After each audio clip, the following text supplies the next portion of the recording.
Bienvenidos al podcast de la Sociedad Colombiana de Arquitectos Regional Bogotá y Cundinamarca, dentro del marco de la edición número 20 del Anual de Estudiantes de Arquitectura.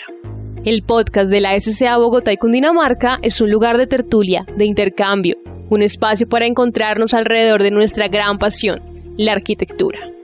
Gracias por sumarse a estos 50 años creando lazos. Bienvenidos al podcast de la Sociedad Colombiana de Arquitectos Regional Bogotá y Cundinamarca. Muchas gracias a la Universidad de América por sumarse a estos 50 años creando lazos, a ser parte de esta edición número 20 del Anual de Estudiantes. Bienvenido, arquitecto Juan Manuel. Buen día, muchas gracias a todos, cordial saludo. Ha sido un año particular, uno que nos ha exigido más como hijos, como amigos, como docentes y como estudiantes. Vamos a llevar este hito histórico en nuestras vidas y carreras, sino mucho que cambió nuestra forma de pensar sobre la vida y la arquitectura. Este anual de estudiantes nunca se nos olvidará, como todo cambio. Ahora el enfoque de cada programa le da su validez y representatividad a los proyectos y permite a los jurados otro criterio para la valoración de los mejores proyectos. Gracias a este escenario de nuevas ideas y tendencias, pues de parte de la decana Margarita Romero y quien les habla, Juan Manuel Guarín, el director de diseño, como tú lo decías, pues un cordial saludo de parte de la Facultad de Arquitectura de la Universidad de América. Excelente, arquitecto, muchas gracias por estar en este espacio. Empecemos la conversación hablando acerca de la Facultad de Arquitectura de la Universidad de América. Ok, bueno, la Facultad de Arquitectura fue una de las primeras del país, se creó el mismo año en que se fundó la universidad como tal, en 1956. El propósito de su fundador, el doctor Jaime Posada, era brindar educación privada a los estratos sociales medios de la ciudad de Bogotá, política que ha permanecido vigente a lo largo de su historia.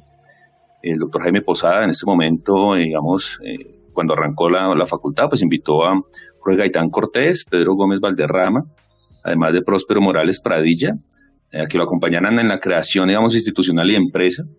Luego vincularon a otros profesionales distinguidos como Gonzalo Vargas Rubiano y Alberto Hernández Mora como docentes. Digamos que Gaitán aceptó ser profesor de arquitectura y urbanismo y decano honorario de la Facultad de Arquitectura. Él había estudiado en Yale, planificación urbana, algo que era evidente en su cátedra de decanatura, en la cual el desarrollo urbano era uno de los instrumentos que la arquitectura brindaba al servicio de la sociedad. En esta época también ingresó como docente el arquitecto Aníbal Moreno, quien como el arquitecto Jorge Gaitán Cortés en su decanatura de 1977 a 1988, dejó el legado y el énfasis de la mirada integral del trabajo de la arquitectura y del arquitecto. Digamos que nuestro presente se sustenta en ese legado, que estos enfoques dieron a la facultad y también nos permite construir el futuro. Lo que Aníbal, su visión integral y sobre todo su visión de crear docencia bajo unos valores cimentados en la libertad responsable es lo que aún seguimos construyendo como facultad, ¿no? Cada facultad se enfoca en cierto aspecto del currículo en la formación de los arquitectos. ¿Cuál es ese enfoque para la formación del arquitecto americano? Sí, bueno, nosotros como facultad nos hemos empeñado, en nuestro perfil del egresado, en asumir ese enfoque. El arquitecto de la Universidad de América es un creador del proyecto arquitectónico, sobre la base del conocimiento técnico y científico, es un profesional del oficio de la arquitectura que investiga, analiza y resuelve problemas espaciales, constructivos y contextuales, a través de procesos donde proyecta y materializa el hecho urbano y arquitectónico de forma efectiva y eficiente. Nos interesa tener un enfoque del arquitecto como un diseñador de espacios que actúa con sensibilidad ante el valor cultural del patrimonio arquitectónico y su entorno, innova para responder con el mejoramiento de la calidad de vida y domina las herramientas comunicativas y tecnológicas contemporáneas propias de su profesión. Digamos que el eje articulador en el plan de estudios es el área de diseño, en el que confluyen y se evidencian las áreas de comunicación, construcción, teoría e historia de la arquitectura. Digamos que bajo esa columna vertebral, cada una de las áreas empieza a actuar y digamos que el contexto territorial es uno de los ejes transversales, donde se toma conciencia de los procesos del diseño y su compromiso con la construcción del hábitat, con complejidad incremental dentro del área, con carácter argumentativo desde procesos de investigación y análisis en lo referente al diseño arquitectónico y urbano. Tenemos un segundo eje transversal que da cuenta del compromiso para el futuro arquitecto y es que desarrolla habilidades y conceptos necesarios para abordar el diseño sostenible como parte de su proceso proyectual como arquitecto y compromiso con la sociedad. Los escenarios académicos en que se trabajan las unidades de competencia que permiten los resultados de aprendizaje a nuestros estudiantes son aquellos vinculados al plan de estudios y las actividades de investigación, internacionalización y proyección que van variando semestre a semestre. Nosotros normalmente la academia o el aula la extendemos a diferentes planes y proyectos de internacionalización, workshops, trabajos en continuos con otras facultades. Trabajamos, digamos, con investigación en términos de generar proyectos basados, digamos, en lo que la cátedra da, entonces extendemos el aula hacia la parte investigativa, ¿no? Dentro del trabajo del taller, he visto pues dentro de las publicaciones que hace la Universidad de América ese enfoque que hay muy especial en cuanto al desarrollo del diseño y la interpretación del espacio y tomar diversas formas para poder generar, a partir de la lectura de tensiones que hay en el espacio, poder generar un objeto arquitectónico. Me gustaría pues que nos hablara un poco acerca de ese ejercicio tan particular y que ha producido unos elementos arquitectónicos y propuestas e hipótesis que hemos visto en las diferentes publicaciones de la Universidad de América y que han estado pues también a su cargo, ese tipo de tensiones, cómo entran esas tensiones en poder influir guiar a un estudiante de arquitectura para poder interpretarlas y realmente hacer una lectura correcta del espacio para poder generar una respuesta dinámica que en los proyectos que he podido observar son unas propuestas muy dinámicas en cuanto a las propuestas de diseño. Sí, digamos que nos esforzamos desde el primer semestre en mostrarles al muchacho la esencia de lo que es el diseño y la arquitectura en términos de las relaciones espaciales y la composición. Y hacemos unos ejercicios, digamos, desde la abstracción, en el que el diseño se empieza a volver un tema transversal y ellos empiezan a conocer una serie de conceptos y principios que les da como los y la fundamentación para afrontar los otros talleres. Hacemos un ejercicio sobre todo con taller 1, en el que tratamos de mostrarles una abstracción de las cosas propias que más adelante figurativas van a conocer de la arquitectura. Y esos elementos, esas relaciones del espacio después se vuelven unos términos fenomenológicos cuando conocen el lugar, cuando conocen su recorrido y la percepción sensorial, ¿no?, de los proyectos. Eso les permite como ir teniendo de la mano también el tema comunicacional. Entonces digamos que el área de comunicación y la expresión gráfica va ligado a diseño y casi que es un solo paquete en el que nosotros siempre estamos como de la mano sabiendo que el producto de diseño tiene un lenguaje estético y visual muy importante y que ese transmitir ideas hace que se lleven a cabo de la mejor manera. Entonces ellos van alimentando esa parte de la comunicación con la parte conceptual de transmitir esa idea de diseño. Y cada vez que van aumentando, digamos, en sus semestres, digamos que los otros talleres entran con unos énfasis que no son temáticos, sino son énfasis específicos en términos, digamos, del lugar, de la forma, de las relaciones, pero terminan teniendo siempre el mismo lenguaje y la facultad, digamos, que tener una virtud que sea pequeña, nos permite un trabajo de comunicación con los docentes muy amplio, porque los docentes, digamos, de los talleres de arriba siempre saben lo que hicieron en el semestre anterior los estudiantes y en ese sentido el discurso de los otros profesores siempre va engranado a continuar el lenguaje de diseño y abstracción que ellos han aprendido en primer semestre. Entonces, siempre, digamos, los elementos de relación lo aplican en cada uno de los talleres, inclusive llevándolo a tesis. Mi experiencia, por ejemplo, como docente, yo lo recibo en primero, yo hago ese proceso, digamos, de fundamentación en diseño, pero también dicto tesis y dicto taller 10. Entonces, en ese sentido, garantizo, y muchos de los discursos de los que se están graduando tienen que ver con ese discurso en términos de composición de diseño y de relaciones perceptuales del espacio. Dentro de ese correlacionamiento en el que usted nos habla entre los diversos semestres en los niveles de formación del arquitecto y esos aspectos de la comunicación como lenguaje estético y visual de la arquitectura, nace de una relación pues muy cercana con respecto a desarrollar un proyecto. Desde su punto de vista de docente, ¿cómo han vivido esta transición hacia la virtualidad? Sí, pues los retos han sido bastantes. Digamos que esta pandemia trajo consigo retos complejos para los procesos académicos, el desarrollo de competencias y los resultados de aprendizaje en los programas de arquitectura.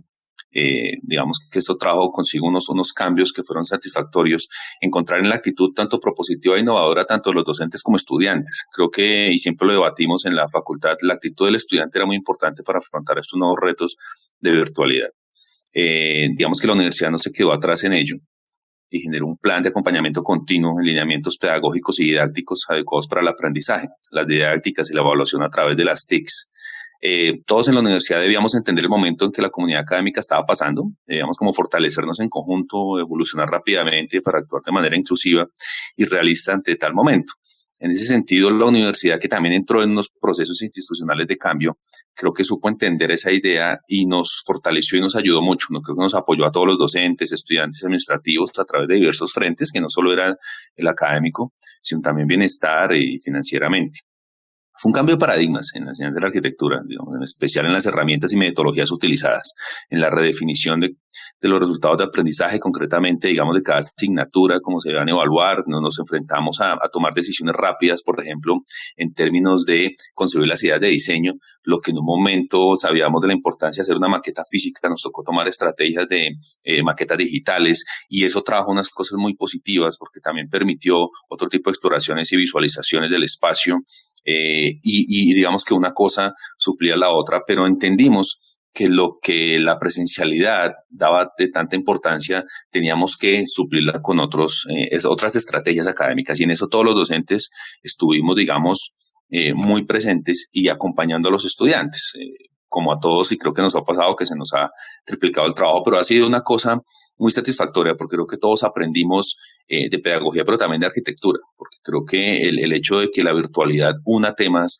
una conferencia, es un resultado de aprendizaje, hace que uno crezca también como profesional, ¿no? Como arquitecto, como profesor, y reflexione nuevos temas del espacio, digamos, del estudio de esta profesión, ya el discurso, cuando hablamos de espacio público, hablamos del edificio, es un discurso que ya trae por sí unos elementos de proporciones, de movilidad, que eran muy diferentes a como los teníamos antes, y eso hace crecer y evolucionar la profesión, ¿no? Claro, total, o sea, es una nueva oportunidad para poder entender pues las formas de arquitectura y de comunicarnos, ¿sí? De pronto nos estamos comunicando de una forma dentro de un espectro de la comunicación, en un énfasis de ese espectro. Obviamente nos falta el resto, lo que es fundamental en nuestra especie, pero aún así pues ha sido como una oportunidad. Desde esa oportunidad también, digamos, en el anual de estudiantes estamos planteando que los proyectos sean presentados en un formato de video, ¿sí? Estos proyectos de tesis, en estas entregas de tesis de este primer semestre del año 2020, que es lo que nos ha enfrentado con el tema de la pandemia. ¿Cómo ha sido esa recepción de esas tesis? ¿Cómo las presentaron? ¿Cómo hicieron las sustentaciones de estas tesis? ¿Y cómo siguen pues trabajando con respecto a ello? Sí, también las hicimos en términos virtuales por medio de videos, pero además y logramos hacer una cosa muy bonita, y fue que en las tesis se hiciera el mismo proceso metodológico del video como lo hacían los estudiantes de primer semestre. ¿Y a qué me refiero? Los estudiantes de primer semestre a mano alzada tenían que expresar su idea de cómo llegaban al proyecto conceptualmente. Con los estudiantes de tesis hicimos lo mismo, y fue en algún punto tener la explicación de su proyecto por medio de la síntesis gráfica de su proyecto, que después lo volvían obviamente pues cada uno de sus piezas gráficas necesarias profesionales que tiene e integrales que tiene el proyecto de tesis. Entonces, cuando logramos sintetizar, digamos, su sustentación en 10, 15 minutos de su tesis, entendiendo el planteamiento que están haciendo, su argumento, su propuesta conceptual y cómo es la coherencia del desarrollo del proyecto con ese concepto, permite que esas herramientas, además porque ellos, pues digamos, sintetizan su discurso, pues hace que sea más concreto, que no divaguen, y que además su proyecto sea mucho más medible.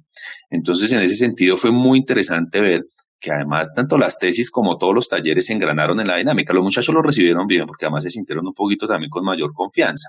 No es lo mismo enfrentarse a un estudiante a sustentar su tesis con 8 personas en vivo mirándolos, que sabemos que eso genera nervios, que de pronto ellos sí generaron o plantearon su discurso, tenían el tiempo un poquito como de prepararlo, o al menos tener un guión que les permitiera sintetizar sus ideas, ¿no? Me parece muy interesante que hablemos acerca de el ejercicio de dibujar a mano, de la mano alzada, y este tema con con la generación de modelos 3D como BIM y pues Archicad, todos los software que hay para generación de vectores, pero el tema de desarrollar la mano alzada, de desarrollar esa forma de interpretar, se vincula con el desarrollo de la comunicación verbal y sobre todo de la argumentación. Entonces quisiera que usted nos hablara un poco de ese ejercicio como un mecanismo de argumentación de la arquitectura. Entonces, ¿el lápiz o el mouse? Decir ambos, y sobre todo entendemos que que el lápiz y la manzana, el dibujo, es el medio de generar ideas y de aproximarnos a ellas. Es decir, nosotros somos una facultad que no niega ninguno de los procesos de comunicación, y así como lo digital es tan importante en transmitir su idea, fortalecemos que el dibujo es una cosa innegable para un arquitecto para pensar. Es decir, hay una diferenciación entre reproducir un software que permite llevar a cabo un dibujo, pero el dibujo que permite pensar es el que nos interesa, y le enseñamos a los estudiantes a pensar y a tomar sus ideas de diseño, por ejemplo, en corte, en perspectiva, en fachada, pero para eso esas ideas vienen de un lenguaje comunicativo de la mano alzada que es fundamental, y desde el primer día que ellos entran a estudiar lo mantenemos durante toda la carrera, porque no es solo como, digamos, un tema gráfico que se queda en los primeros semestres, que aprenden a dibujar, no, sino que se vuelve un hábito. Lo que hemos generado en los estudiantes es el hábito de dibujar y el enseñarles la importancia de que transmitir una idea en el papel y digamos que rayar, y lo que nosotros en la facultad le hemos denominado pensamiento gráfico, es lo que permite consolidar las ideas. Entonces, todos los procesos de aprendizaje de los talleres de diseño siempre arrancan con unos procesos en bitácora que son de pensamiento gráfico. Desde las tesis hasta los primeros semestres siempre hacen todo el proceso en mano alzada de consolidación de idea. Inclusive hacemos una serie de ejercicios y, por ejemplo, cuando están resolviendo el tema planimétrico, que ya tienen, no sé, digamos, un corte definido, sobre ese corte se raya, pero se toman otras nuevas decisiones de estudio de diseño, por ejemplo, compositivos de fachada, en fin. Nosotros lo fundamentamos y enseñamos el tema del trazo no como un dibujo artístico del arquitecto, digamos, un dibujo que demande mucho tiempo, sino es un dibujo que dé ideas, que le permita perder el miedo a la hoja en blanco. Y en ese sentido, desde los primeros semestres, que es el nerviosismo, los entrenamos un poco con eso.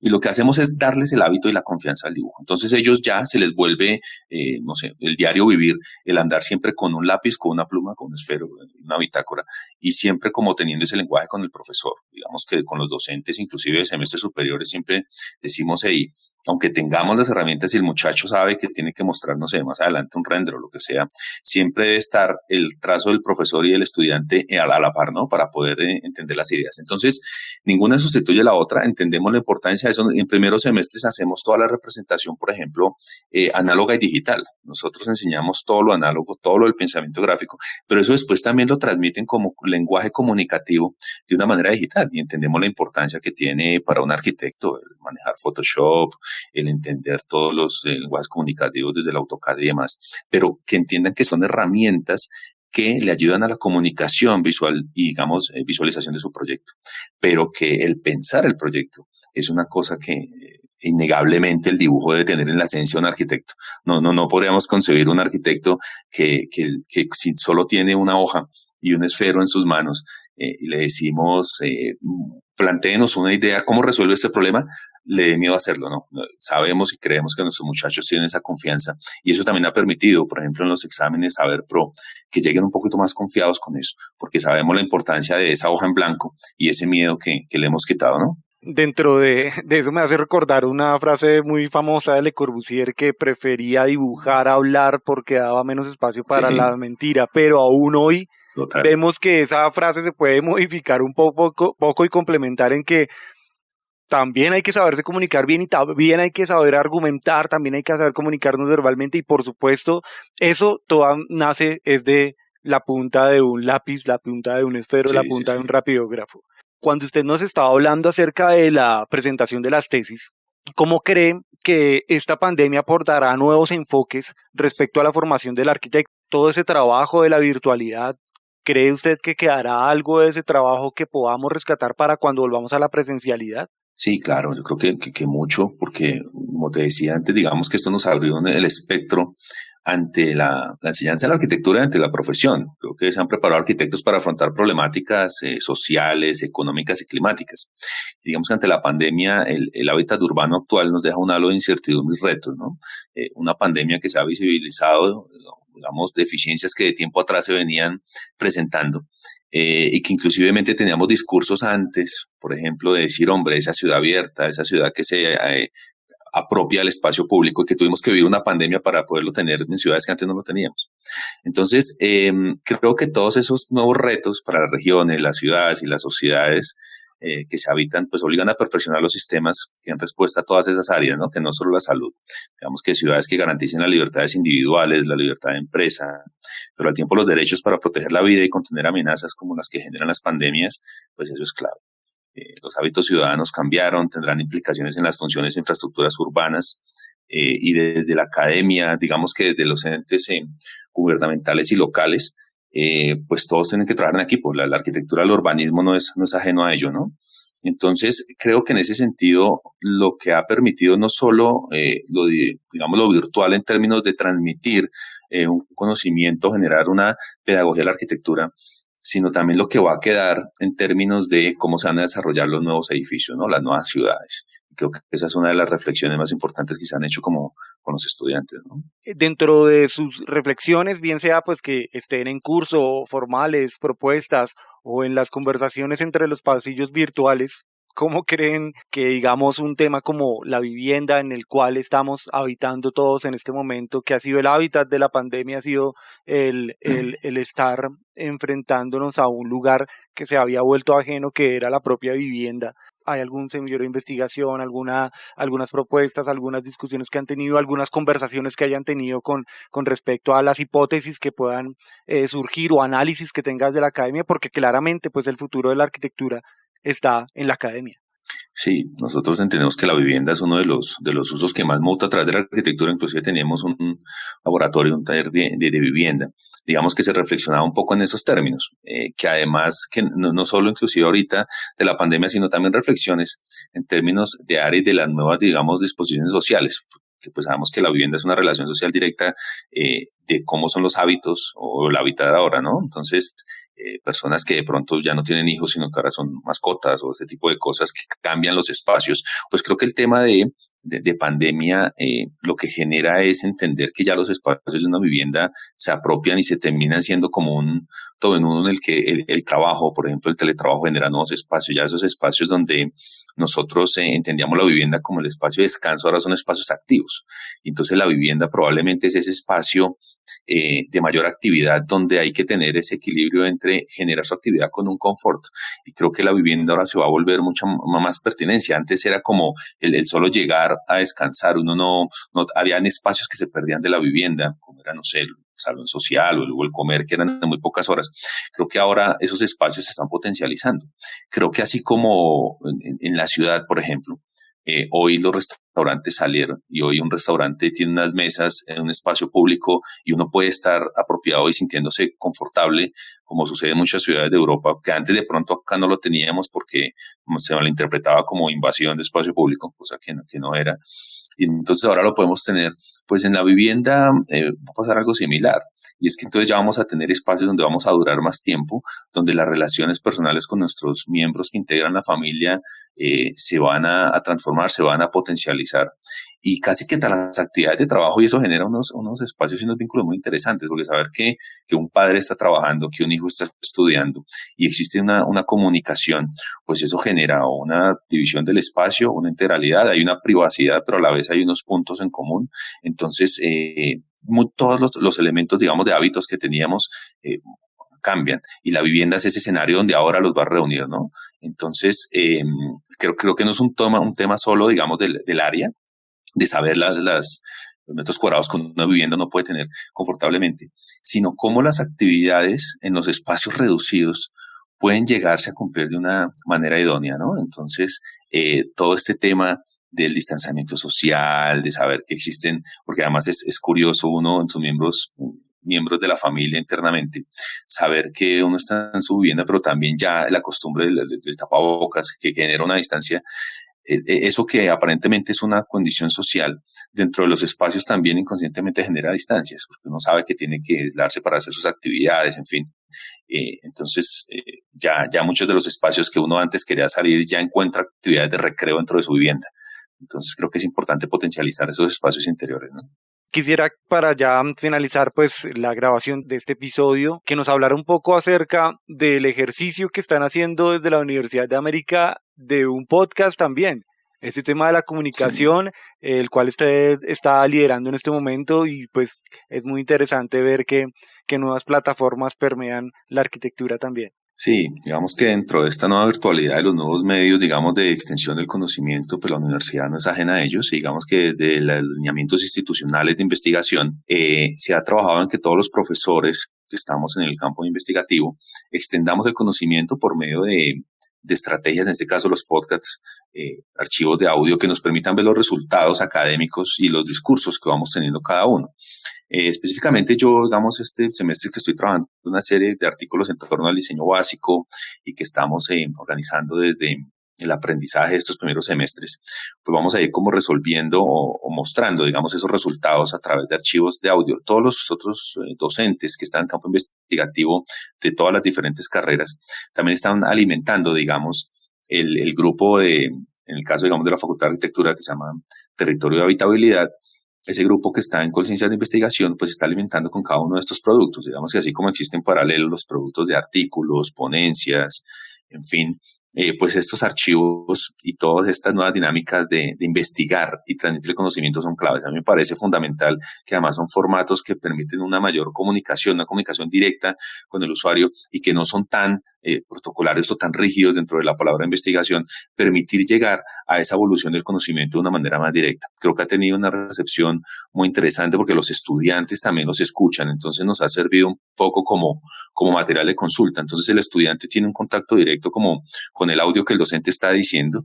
Eso le permite también estimular, digamos, en él el tema investigativo y bueno, complementa lo que el aula cuenta en clase, se extiende y se profundiza en ciertas áreas, ¿no? Muchísimas gracias al arquitecto Joan Manuel Guarín, director del área de diseño de la Facultad de Arquitectura de la Universidad de América, por haber estado con nosotros en este espacio que es de ustedes también, en el cual pues queremos fomentar ese lazo entre la Sociedad Colombiana de Arquitectos y las facultades de arquitectura. Muchas gracias, arquitecto. No, a ustedes muchas gracias, muy amables por la invitación. La verdad es muy interesante estos espacios que ojalá se sigan repitiendo porque reflexionar en términos alrededor de la arquitectura y todo lo que estamos haciendo es muy importante. La verdad, muchas gracias por abrir este espacio y esperamos seguir contribuyendo en lo que podamos desde la universidad, de la facultad y con todo lo que ustedes nos están aportando. Muchas gracias. Con gusto, nos vemos en la anual. Bueno, perfecto. El podcast de la SCA Bogotá y Cundinamarca es un lugar de tertulia, de intercambio, un espacio para encontrarnos alrededor de nuestra gran pasión, la arquitectura. Gracias por sumarse estos 50 años creando lazos.